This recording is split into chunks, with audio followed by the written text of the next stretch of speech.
Meus amigos, sextou e hoje, dia 6 de fevereiro, vocês perceberam que quando a temperatura sobe aqui em Brasília, uma bondade do nada acontece.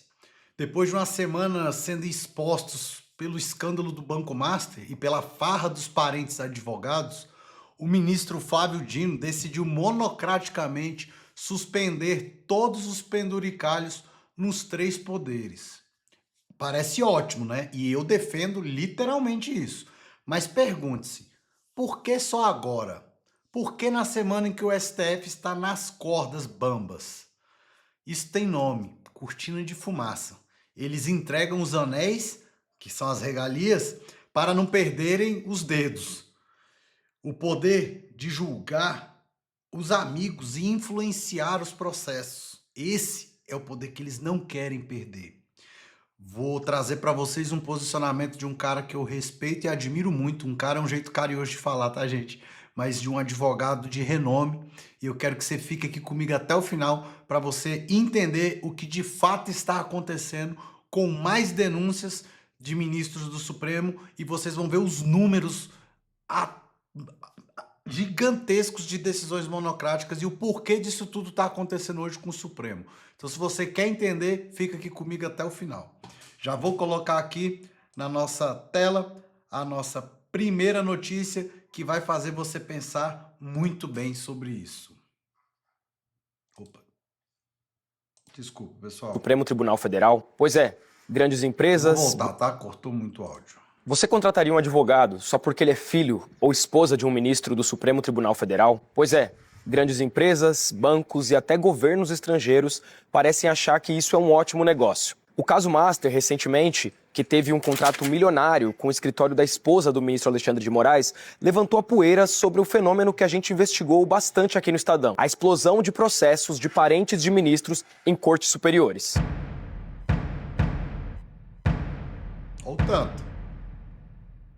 Vamos aos dados. O Estadão levantou que o volume de processos da advogada Viviane Barsi de Moraes saltou de 27 para 152 ações nas cortes superiores depois que o marido, Alexandre de Moraes, virou ministro. 85% dessas ações começam depois da posse do ministro. E o padrão se repete em outros gabinetes. Roberta Rangel, ex-mulher do ministro Dias Toffoli, passou de 53 para 127 processos após a posse dele. E o caso mais impressionante em volume, Rodrigo Fux, filho do ministro Luiz Fux.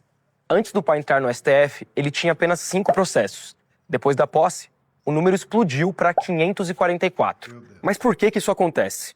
Existe uma explicação lógica e financeira para a dinâmica familiar. E quem definiu isso com uma sinceridade brutal foi a ex-ministra do STJ, Eliane Calmon. Dá só uma olhada no que ela disse sobre essa divisão de tarefas. As próprias mulheres e filhos são chamados para grandes escritórios para, muitas vezes, nada fazerem, mas apenas figurarem como alguém ligado a um ministro de um tribunal superior. Ministro ganha muito pouco.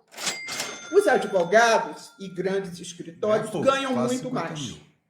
E naturalmente, existe uma divisão familiar. Ou seja, a mulher fica com poder econômico nos escritórios de advocacia e o marido fica com poder político dentro do poder judiciário. E, desta forma, eles ganham muito e têm o poder na mão. Isto é realmente um acasalamento perfeito e que rende muito dinheiro. Acasalamento perfeito. A definição é forte, mas o sistema ajuda.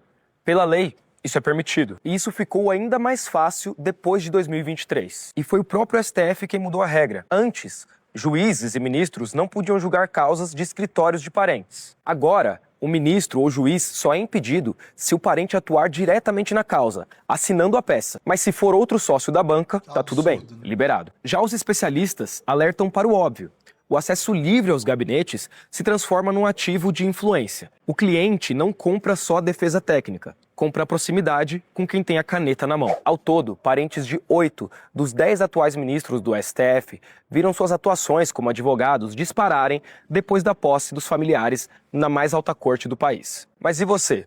Concorda com a ministra Eliane Calmon de que essa é uma junção perfeita para ganhar dinheiro e poder? Comenta aqui embaixo. Eu sou Wesley Galzo, de Brasília, e esse foi o Ilustríssimo Privilégio dessa semana. Pessoal, essa notícia tá lá no Estadão, tá? No perfil do Instagram do Estadão. Ela traz e reforça tudo que a gente já vem falando há muito tempo. Há muito tempo que a gente vem orientando e falando sobre essa questão da advocacia de parentes de ministros e aí depois vai de juízes, né? Ou desembargadores, seja lá o que for. E uma coisa me chamou muita atenção. Todo aquele nosso projeto de criminalização desse tipo de conduta fica mais forte e mais robusto e o momento se torna mais apropriado a cada dia que passa. Ainda mais vendo essa mídia que até anteontem literalmente batia palma para todos esses abusos e absurdos. Você reparou que a decisão é de 2023 que o Supremo declarou inconstitucional o artigo 132, se eu não me engano, do Código de Processo Civil, se eu não me engano, posso estar enganado, mas está lá no meu projeto de lei, no nosso projeto de lei, que eu tenho certeza que você vai me ajudar nisso. E eles declararam inconstitucional quanto a eles, ministros do Supremo.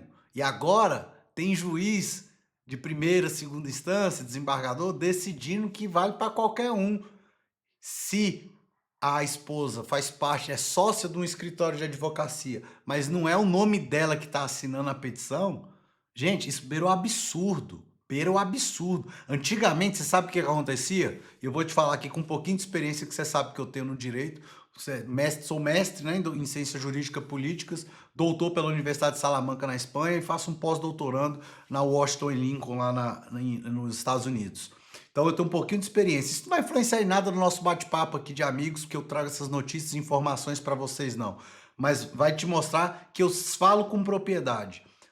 Antigamente, alguns anos atrás, sabe o que acontecia? Pelo menos havia um disfarce.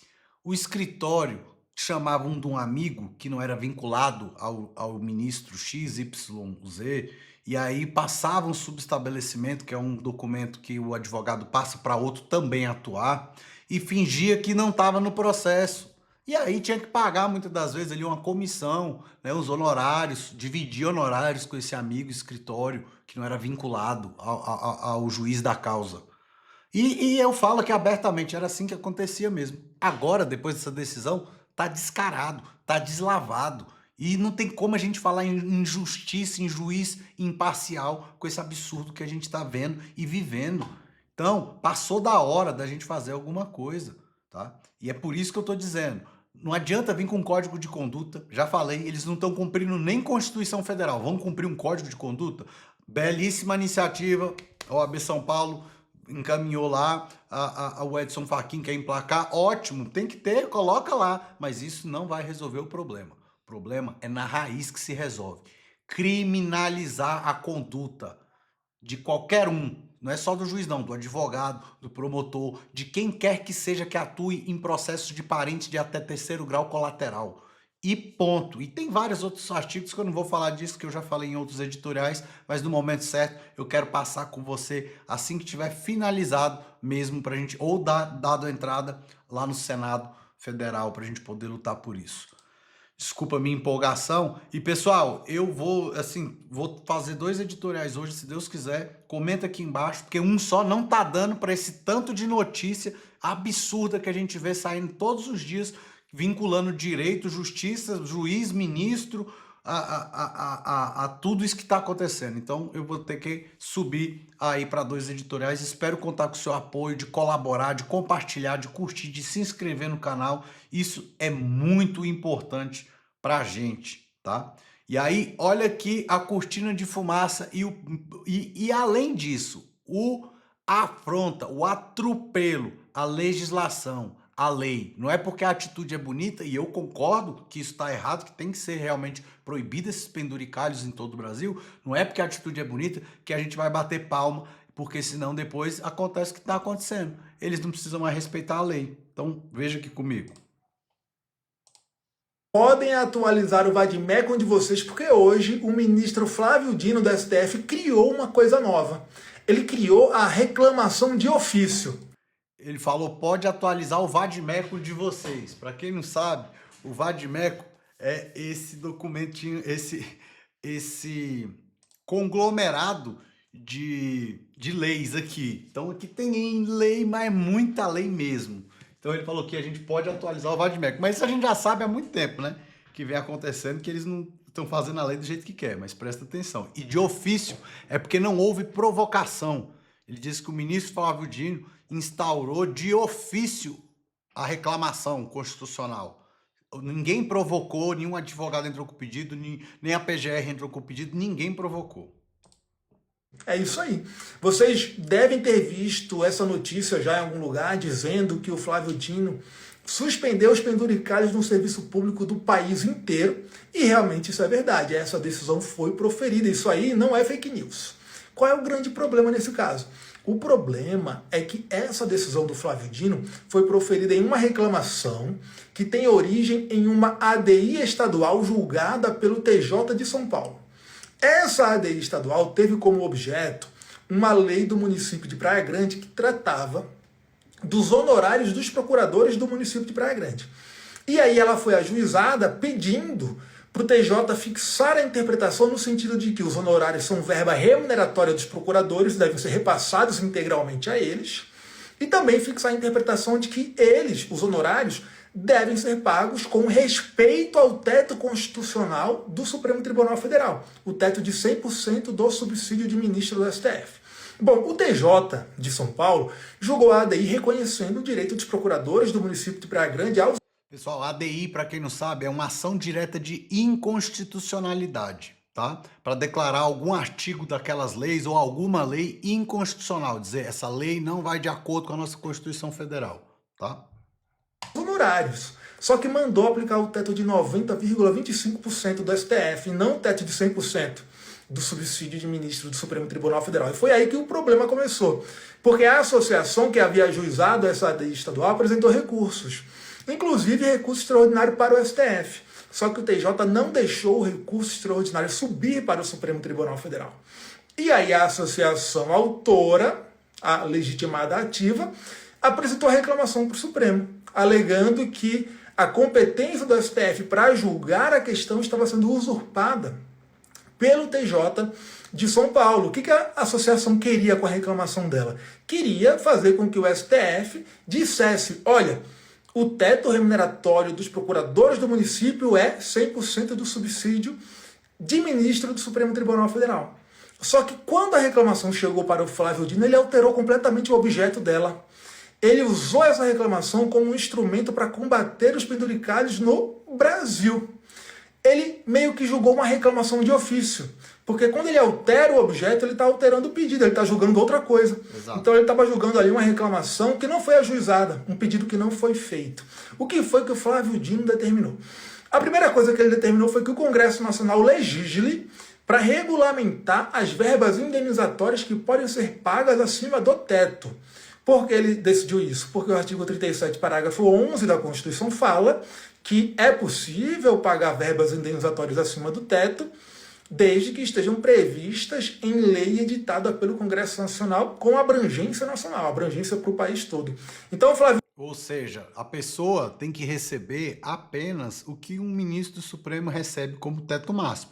Aí está dizendo aqui que ele pode receber verbas indenizatórias, que seria além, desde que o Congresso aprove, nacional. Não pode vir uma lei aqui estadual ou distrital, como é o caso do Distrito Federal, e aprovar igual tem acontecido em todos os municípios e estados do país. Então tá um oba-oba. Tá realmente um salseiro, me desculpa a expressão, mas todo mundo tá ganhando o que quer. E o TCU, inclusive, o TCDF tá enrolado, mas vamos lá, vamos continuar aqui.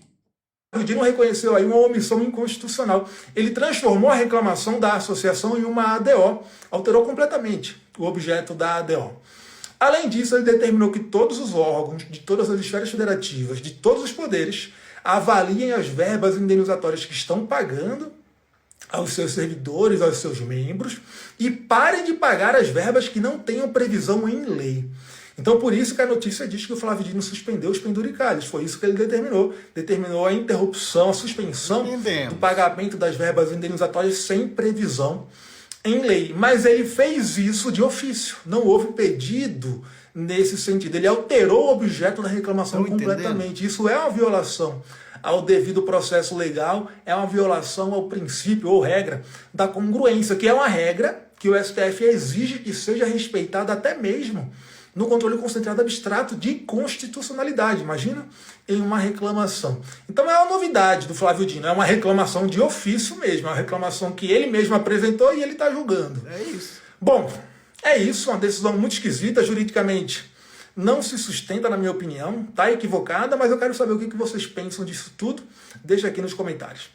Pessoal, esse cara, gostei dele, viu? Professor Francisco Braga. Vou seguir ele aqui, ó. Tá? Tô seguindo, acabei de seguir ele aqui, ó. Gostei dele.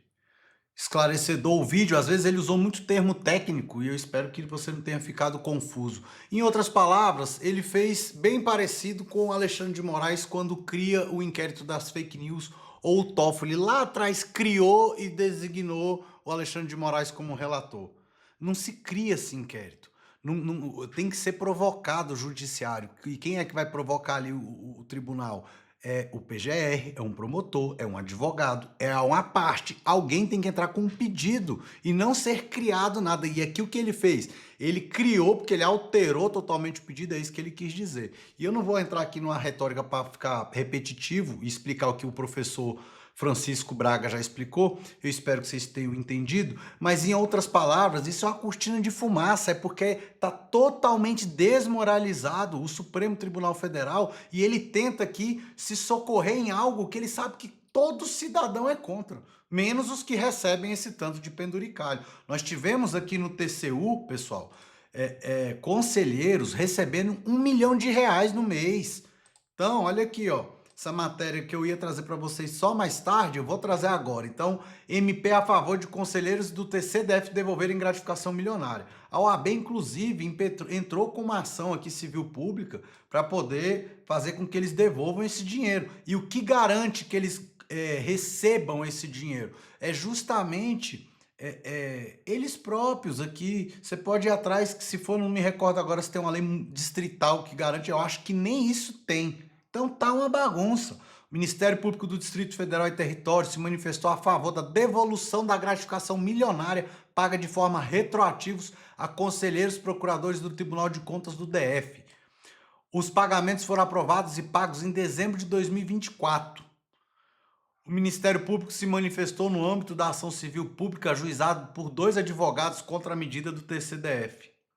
Ressalta-se que antes mesmo dos pagamentos indevidos ocorridos em 27 de dezembro de 2024, sem prévia publicação da decisão, a benesse concedida pelo TCDF foi amplamente questionada pela sociedade civil e também por veículos de comunicação.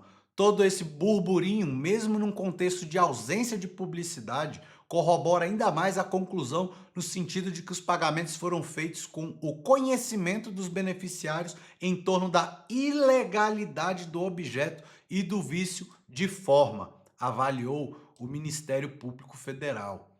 O órgão entendeu que os valores devem ser devolvidos e que a decisão que autorizou a gratificação deve ser anulada, porém opinou contra o pedido de pagamento de danos morais protocolados pelos autores. Diz que a gravidade da ilicitude não chega a tanto. E aí, em dezembro de 2024, o TCDF pagou um total de 5,8 milhões de reais em gratificações retroativas aos 7 conselheiros da Corte e a 2 procuradores do Ministério Público de Contas. De quem deveria cuidar do seu dinheiro. Quem deveria cuidar do seu dinheiro, que é o Tribunal de Contas do Distrito Federal, eles estão botando no bolso. Olha o tamanho. Gente, o benefício aprovado pelo próprio tribunal no último dia 11 de dezembro refere-se à acumulação de acervo processual, procedimental ou administrativo e é calculado desde 2018. Tá, mas de que forma? Explica. Não é assim que funciona. Por que o teto é 46 mil reais e o cara vai ganhar 1 milhão? Teve conselheiro lá ganhando 1 milhão por mês. Então, eu trouxe essa matéria aqui para vocês agora, pessoal, para a gente fazer o que a gente sabe fazer de melhor, que é o estudo, a análise concatenada do que está acontecendo, das ideias e informações. Tudo a gente tem que ligar e entender o porquê e o motivo real disso tudo tá acontecendo. E dos veículos de imprensa também estarem denunciando. O Metrópolis e outros veículos, todos bateram nessa questão do TCDF há um ano atrás. Entendeu? Todo mundo bateu. E aí veio todo mundo também entrando com as ações para tentar barrar isso. Igual também já começaram a entrar com as ações para barrar que o GDF tire 4 bilhões do bolso para socorrer o BRB porque investiu dinheiro no Banco Master. Enfim, vocês já sabem toda essa pataquada aí que está acontecendo no Brasil. Infelizmente, é isso que tem acontecido.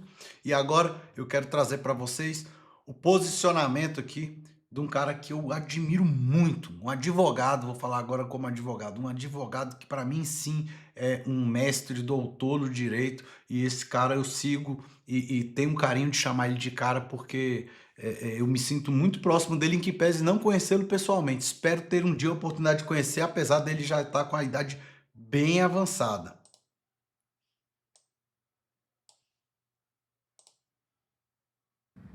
Os meus seguidores, assim, vestido com o fardão da Academia William Shakespeare. Hoje foi o dia de uma solenidade. Nós tínhamos que estar todos com esta indumentária e em função de ter que trabalhar à tarde, então eu estou gravando, sempre gravo no dia anterior, pedindo desculpas por estar, enfim, com o fardão da Academia William Shakespeare.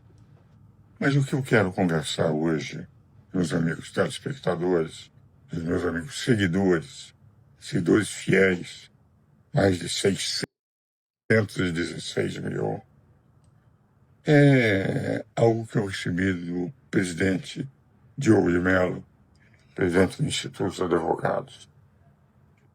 Nesse levantamento que o Instituto fez, uma equipe de jurimetria.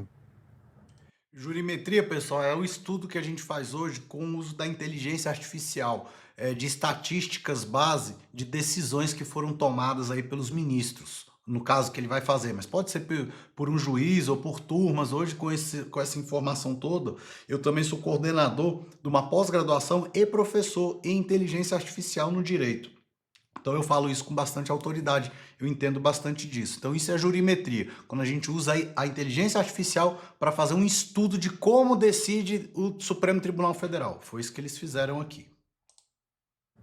De 2010 a 2025, nós tivemos no Supremo Tribunal Federal decisões de um ministro só, e não dos 11, 1.446.496 decisões monocráticas.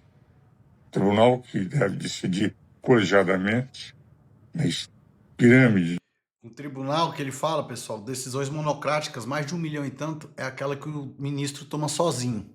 E não é assim, não foi para isso que fez a Constituição, e sim para decidir em colegiado, que são juntos, são as turmas pelo menos, ou então um plenário, são 2 turmas do Supremo, ou então é o plenário. As turmas têm 5 ministros, se eu não me engano, 10, é isso, total, e tem um plenário que são a totalidade. Algumas decisões saem das turmas, outros do plenário. Mas agora, a grande maioria, vocês vão ver, avassaladora, é monocrática, desde 2010. Da ordem processual no direito, em primeira instância, podemos ter um juiz.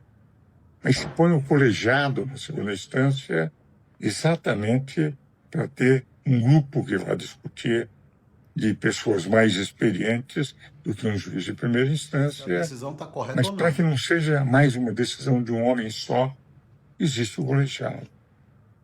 E no Supremo, que é o ponto maior dessa pirâmide, as decisões deveriam ser colegiadas, porque quando se decide é em nome do Supremo Tribunal Federal, última instância.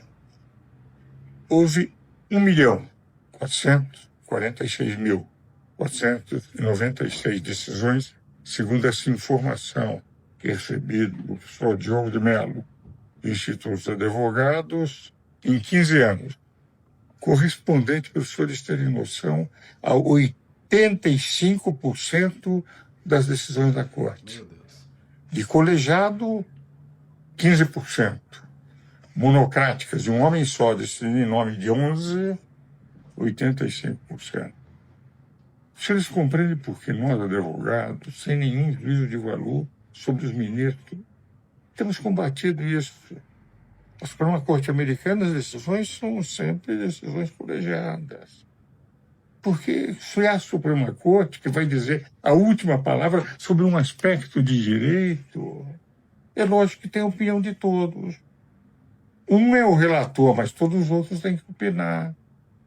Agora, quando nós temos 85% das decisões monocráticas, que podem prevalecer até 36 meses, que é outro exame da estudo de jurimetria desse livro que vai ser lançado no dia 24, os senhores compreendem que nós estamos num Supremo que é suprema decisão de um homem só. Exatamente. O que mudou completamente aquilo que era no passado. Havia decisões monocráticas e quem decidia levava quase de imediato para ser examinado pelo colegiado. Então nós estamos vivendo um momento em que a sociedade reage, os ministros acham que estão sendo perseguidos, que a própria imprensa está perseguida, mas não é.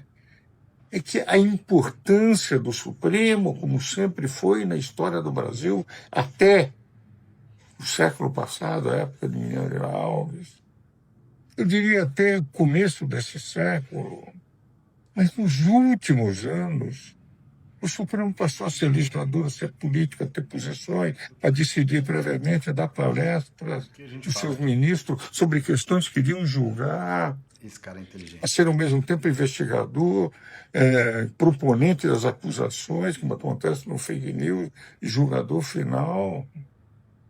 Então não é um problema dizer eu não concordo com o ministro não está sendo correto, não está sendo honesto, não é verdade. Eu respeito muito os 11 ministros, tenho admiração por eles como juristas, mas como ministro do Supremo não é isso que os constituintes pretenderam. O que os constituintes pretenderam era ter um Supremo colegiado, que por dar a última palavra, e por ser como brincar, buscar correr, o último que pode errar, que pelo menos o erro fosse coletivo. Eu acho que se ele fosse mais jovem, pessoal, ou quando ele era mais jovem, ele falava igualzinho eu na empolgação quando está defendendo o direito ou defendendo a justiça. E eu acho ele sensacional. Mas não como agora, sessões virtuais e não são virtuais, são decisões monocráticas, de cada um que decide sem discutir com os outros, vai pondo a sua posição e vai correndo. Sessões que duram uma semana, que não duram uma semana, cada um dá seu voto e manda para o outro. Por isso nós somos contra. Sempre as sessões era como nós olhávamos aquilo que eles decidiam, sustentávamos perante eles, podendo inclusive corrigir se estavam falando sobre matérias de fato, o voto alegando coisas de fato. Aqui ele fala, inclusive, porque eles passaram a dizer que a sustentação oral é um vídeo que você envia, um vídeo gravado. Você acha que eles assistem esse vídeo do advogado defendendo o cliente? Que antes era lá presencial, aí ele está falando justamente isso agora, que passou a ser inexistente esse momento de que tinha um debate com o advogado quando era com relação aos fatos. Coisa que não acontece nas sessões virtuais. E as decisões monocráticas que valem, prisões que ficam um tempo enorme, uma decisão de um homem só. 1.446.496 decisões correspondentes, portanto, a 85% das decisões dadas por nome só em nome de 11, vocês vão de compreender que não é isso que os constituintes quiseram. Não é isso que nós advogados queremos. Não é isso que eu acho que a justiça que se deseja possa ser feita com aquela ideal de justiça que é a própria razão de ser do direito.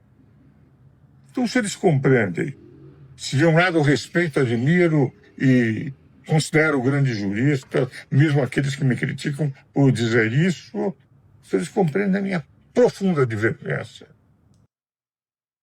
naquilo que, meu ver, no momento que eles começarem a inovar dessa maneira, de 2010 a 2025, meu ver, falta de credibilidade, que hoje eles veem na imprensa, quando eles se rebelam, os ministros estão dizendo que a imprensa está atacando, está sobre, não é contra os ministros, é contra essa nova forma de ver o direito, que é essa nova forma de decidir sobre o direito.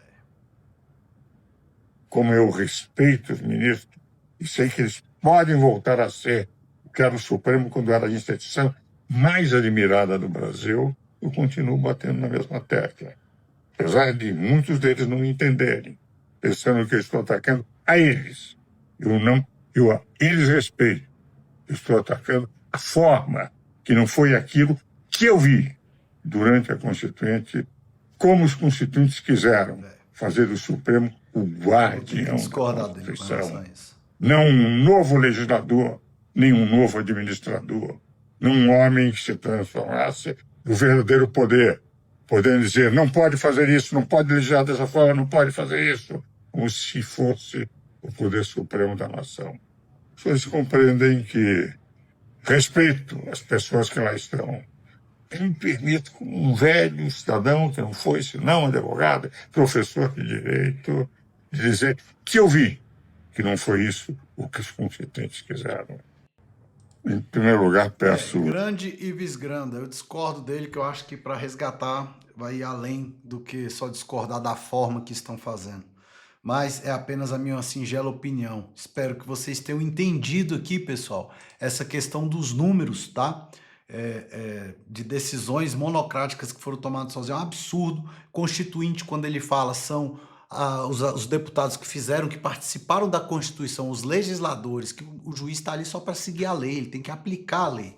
Então, espero que vocês tenham de verdade gostado e quis trazer essa posição de um advogado de quase 100 anos de idade, muito experiente, para você entender um pouquinho também do que eu penso. Compartilho muito aqui desse pensamento dele, discordando de algumas pequenas coisas. Claro que eu tenho a minha opinião, você tem a sua, e isso que faz legal o nosso bate-papo aqui, sem amarra, sem rodeios, falando o que a gente acha e pensa enquanto ainda podemos aqui na internet, né?